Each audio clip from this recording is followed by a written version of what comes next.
ઉત્તરાખંડમાં કોંગ્રેસના રાષ્ટ્રીય અધ્યક્ષ મલ્લિકાર્જુન ખડગેની રેલીના સ્થળે કેટલાક સંગઠનો દ્વારા કરવામાં આવેલી શુદ્ધિકરણ વિધિના વિરોધમાં ભરૂચ જિલ્લા કોંગ્રેસ દ્વારા મૌન રેલીનું આયોજન કરવામાં આવ્યું હતું। જિલ્લા કોંગ્રેસ કાર્યાલયથી ડોક્ટર બાબા સાહેબ આંબેડકરની પ્રતિમા રેલવે સ્ટેશન સુધી રેલી યોજાવાની હતી। જોકે કોંગ્રેસના આગેવાનો અને કાર્યકરો રેલી માટે એકત્રિત થાય તે પહેલા જ પોલીસે તેમને અટકાવ્યા હતા। પોલીસે કોંગ્રેસના આગેવાનો અને કાર્યકરોની અટકાયત કરાતા સ્થળ પર જ તંગદિલીનો માહોલ સર્જાયો હતો। પોલીસ અને કોંગ્રેસના કાર્યકરો વચ્ચે ખેંચતાણના દ્રશ્યો પણ જોવા મળ્યા હતા। અટકાયત બાદ તમામને એ ડિવિઝન પોલીસ મથકે લઈ જવાયા હતા। જિલ્લા કોંગ્રેસ પ્રમુખ રાજેન્દ્રસિંહ રાણાએ પોલીસ કાર્યવાહીનો વિરોધ કરતા પોલીસ ભાજપના ઇશારે કામગીરી કરતી હોવાના આક્ષેપો કર્યા હતા।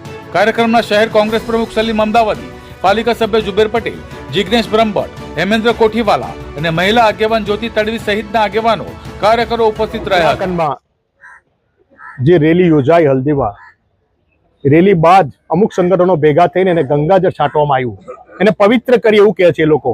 એટલા માટે કહે છે કે ભારતીય રાષ્ટ્રીય કોંગ્રેસના પ્રેસિડેન્ટ અમારા ખડગે સાહેબ એ રેલીને સંબોધતા હતા, એમના ગયા પછી ત્યાં ગંગાજળ છાંટવામાં આવ્યું ને આ કેન્દ્રની સરકાર ભારતીય જનતા પાર્ટી એને પ્રોત્સાહન સંગઠનોને આપી રહી છે। બહુ ઘૃણાસ્પદ બાબત છે।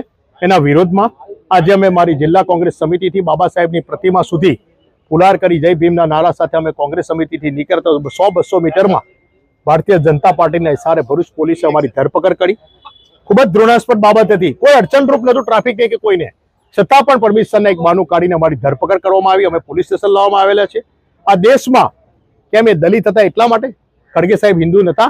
એક હિન્દુવાદના નામે આ સરકાર જે જ્ઞાતિના બટવારા કરી રહી છે, આ દેશના ભાગલા પાડી રહી છે અને સખત શબ્દોમાં અમે વખોડીએ છીએ।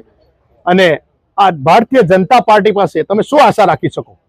જે રામ ભગવાનના પણ ચંડા ચોરો છે, એમની પાસે આ દેશમાં કોઈ આશા રાખી શકાય એવી પરિસ્થિતિ નથી।